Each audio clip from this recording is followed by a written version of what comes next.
আসসালামু আলাইকুম। আজকে আপনাদের সাথে খুব মজাদার একটা রেসিপি শেয়ার করব। অনেক সময় দেখা যায় যে দুধ জাল করতে গেলে কেটে যায়, অর্থাৎ জমাট বেঁধে যায়, তখন আমরা কিন্তু ফেলে দিই। আর আমি ফেলে না দিয়ে গুড় দিয়ে খুব মজাদার একটা রেসিপি তৈরি করে নিয়েছি, আর এটাই বিস্তারিত আপনাদের সাথে শেয়ার করছি। দেখতে পাচ্ছেন আমি কিন্তু গুড় দিয়ে দিচ্ছি, আর আমি এখানে ব্যবহার করেছি খেজুরের গুড়। খেজুরের গুড় দিলে বেশি স্বাদ আসবে, তাই চেষ্টা করবেন খেজুরের গুড় দেওয়ার জন্য। আর যেটা করা হয়েছে, দুধ যখন জমাট বেঁধে গিয়েছিল তখন ছাঁকনিতে ছেঁকে আমি একটু পানি ফেলে দিয়েছিলাম। কারণ হচ্ছে পানি ফেলে না দিলে অনেকক্ষণ ধরে জাল করতে হয়, তাই যেটা করবেন সেটা হচ্ছে কিছুটা পানি ছাঁকনিতে ছেঁকে ফেলে দিবেন। তো দেখতে পাচ্ছেন আমি কিন্তু খুব ভালো করে জাল করে নিচ্ছি।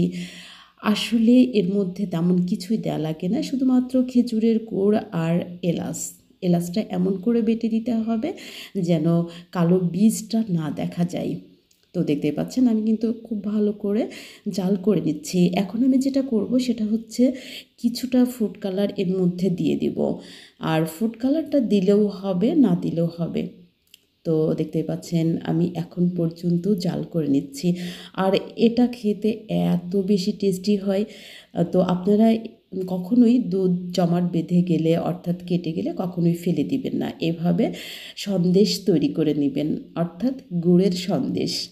তো যাই হোক, আমি এখন পর্যন্ত দুধ জাল করে নিচ্ছি, আর এরই ফাঁকে আপনাদের সাথে আরও কিছু কথা বলে নিচ্ছি। সেটা হচ্ছে এই রেসিপিটা যদি আপনাদের কাছে ভালো লেগে থাকে অবশ্যই দেখার সময় একটা লাইক দিবেন এবং সুন্দর একটা কমেন্ট করবেন। আর বাসায় যদি এভাবে দুধ জমাট বেঁধে যায় তাহলে এমন করে সন্দেশ তৈরি করে নেবেন। আমি দিয়ে দিচ্ছি কিছুটা গুঁড়া দুধ।